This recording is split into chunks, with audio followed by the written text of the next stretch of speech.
Before we understood PTSD, it had other names. Shell shock, battle fatigue, combat exhaustion.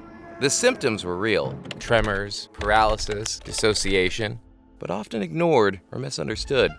Many soldiers were labeled cowards. Audie Murphy, a hero of World War II, helped change the conversation.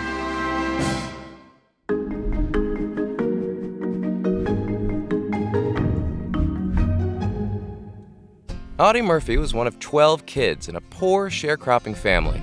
His dad left when he was young, and after his mom died, Murphy quit school to take care of his siblings. He hunted to feed them, learning to shoot because he had to. If he missed, they didn't eat. After Pearl Harbor, Murphy tried to join the Marines, but they rejected him.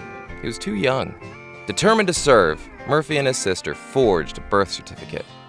Still, the Marines and Navy turned him away. Too short, too skinny. But the U.S. Army accepted him. Murphy fought in North Africa, Italy, France, and Germany. In 1945, he single-handedly held off an entire German company from a burning tank destroyer.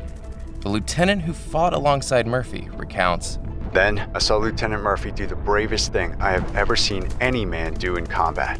There he was, completely exposed. Rifle fire crashed all around him. His clothing was torn and riddled by flying shell fragments.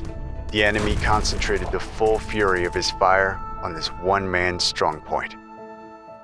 After an hour of fighting, a wounded Murphy rejoined his company and successfully drove the Germans from the area. For this, he received the Medal of Honor, along with 30 more medals. His Eisenhower field jacket, the one he wore in March 1945 to receive the Distinguished Service Cross, now lives at the Smithsonian's National Museum of American History, each badge telling a story of his achievements. His heroic feats overseas, widely covered in the press, made him a household name. By war's end, Murphy was one of America's most decorated soldiers. He wasn't even 21. Famed actor James Cagney spotted Murphy on the cover of Life and saw star potential. Murphy landed his first film role in 1948, and his memoir became a bestseller the following year. He quickly rose to fame, starring in 44 films.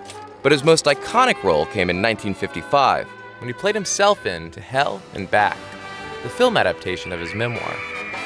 It was Universal's highest-grossing film, until Jaws broke the record in 1975. But off-screen, Murphy wrestled invisible enemies: insomnia, depression, nightmares. He slept with a loaded pistol under his pillow. It was referred to as battle fatigue, known today as post-traumatic stress disorder, PTSD. In the 1960s, with war raging in Vietnam, Murphy saw an opportunity to help the next generation of soldiers. Murphy shared his experiences. War robs you mentally and physically. It drains you. Things don't thrill you anymore. It's a struggle every day to find something interesting to do. He demanded better mental health care for veterans returning from Southeast Asia. Murphy's words carried the weight of experience and honor, making it hard to dismiss psychological wounds as weakness. He spoke the uncomfortable truth. Valor and vulnerability can coexist. Even heroes suffer. PTSD wasn't officially recognized by the American Psychiatric Association until 1980. But Murphy's advocacy paved the way. Being a soldier is still very important to me. In 1970, a veterans hospital was named after him. He died a year later.